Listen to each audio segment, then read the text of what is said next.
What's up mga kokote, si Megan Kuya Jen. Welcome sa Kuwaderknows, where learning is the name for a game.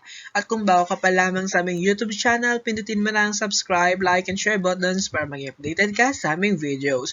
And for this lecture video, we will be continuing what we had started about the Visayan mythologies of the Philippines, wherein on our previous video, kahapon, we discussed and let you understand about the pantheon, about ano nga ba yung religion ng ating mga Visayan people or mga kabisayaan natin noong pre-Spanish period. And we all know that they are animism. They are believing that in every animal, plants, rocks, even the fire, water, sea, and land, ay mayroong forces that is leading them. Ayan, mayroong mga supernatural forces that they believe na something is manipulating that kind of entity. Ayan. So for this lecture video, we will be featuring the myth of Kanlaon. Ayan, kasi nung nakaraan, 'di ba? Last December we discussed about Kaptan and Magwayen. And of course, we will be discussing about Kanlaon naman para sa ating mga Negros people. Negros Island. Ayan. So, here, hindi si Kaptan ang ating bida bagkus it will be Kanlaon as the supreme deity. As we all know that there are three representatives of Bathalas sa ating Visayan people. First, we have Kaptan. Second is Kanlaon. And third, we will have Tungkong Langit. Ayan. So, on the latter part, we will, hindi sa lecture video nito, bagkus sa another set of video, we will be discussing Tungkong Langit. So this time, we have Kanlaon. So sino nga ba si Kanlaon? So Kanlaon was considered the supreme god who started a chain of events that started the making of the world by ancient Visayans who live in Negros Island. So yung mga Negros people pala yung nakaisip ng mga nung ideology ng pagkakaroon ng god and goddesses sa Visayan region. Okay, yung mga Visayan people natin is napaka-creative. Out of curiosity, they come up with Kanlaon. So, Kanlaon, yun din yung tinawag sa island nila sa Negros. Ayan.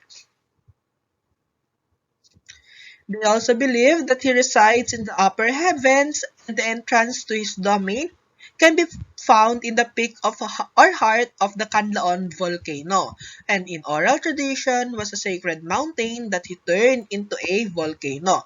So people believing that the Kanlaons, ayan yung Kanlaon, kunyari I am a Kanlaon people, I questioned, bakit nagkaroon, who started everything? Of course, as a Kanlaon people, isipin ko, okay, let's make a god and call him Kanlaon.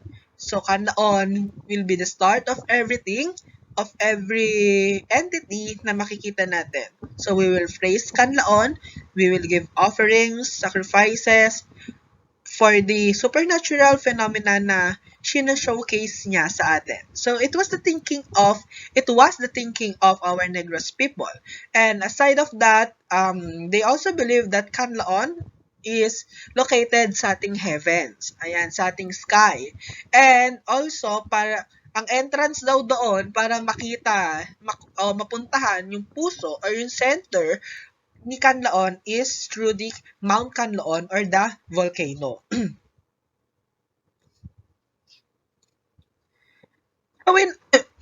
Ayan. So in some stories, he is usually portrayed as a dignified, peace-loving elder gentleman who live in a magical hut on the peak of the volcano itself, living away from society. Although sometimes people find themselves on his island. Ayan. They portray that Kanlaon is also a human being, nakatira sa isang bahay kubo or a hut or magical hut. And also, due to the creative thinking of our Kanlaon or the Visayan people, they put powers na hindi naman talaga normal sa isang tao. Like that. Sinasabi nila na Kanlaon was in the heavens and throwing lightning and thunderbolts to the people who disobey him. Yeah. Eventually, he disappeared in the heart of the volcano to his own domain, never to be bothered with the mortal world. After experiencing disappointment with the early people disobeying his orders. Okay, yun. When people started to know Kanlaon, started to cutting trees upon the volcano, syempre nabastos si Kanlaon. And after that, hindi na muli nagpakita si Kanlaon dun sa kanyang magical hat. And hence ay na-disappear na siya sa mata ng mga Kanlaon people. That's why, nung hindi na nila nakita yung naramdaman yung present ni Kanlaon, ay dito nagsimula yung thinking nila na mag-create pa ng other god. Ayan, hindi sila yung people hindi na satisfied kay Kanlaon dahil tinidisobey na nila si Kanlaon himself. Others even believe Kan-Laon was a goddess due to the volatile, unpredictable nature of the volcano which reflects the mysteries of a woman. Yun yung paniniwala nila na may kinalaman sa Mount Kan-Laon, sa volcano itself, yung existence ni Kan-Laon. So, Kanlaon is also regarded as the god of time and cosmic movements. Ayan, so nasabi nga natin, di ba, he was also the god of time and cosmic movements. If we say cosmic movements, this is the movement of the planetary entities sa ating solar system, also the movement of the asteroids, the meteorites, and whatsoever na matatagpuan sa ating solar system.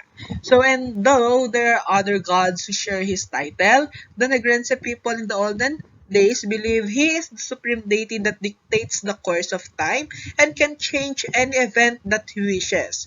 Although there are not enough stories that tells us that he ever interfered with the lives of the people after disappearing inside the Kan-Laon volcano, which forever bears his name. Nung nawala si Kanlaon, doon na pinangalan yung volcano sa kanya. Nagkaroon tayo ng Mount Volcano nung nawala si Kanlaon. Sa appearance and presence ng ating mga Visayan people. Hence, some Negrense, believe that Kanlaon has something to do with their time and cosmic movement. So, sinasabi nila na merong other universe or other part of the world, meron tayong second earth and whatsoever, na yun yung kinokontrol ni Kanlaon. Yun yung believe ng other Negrense people.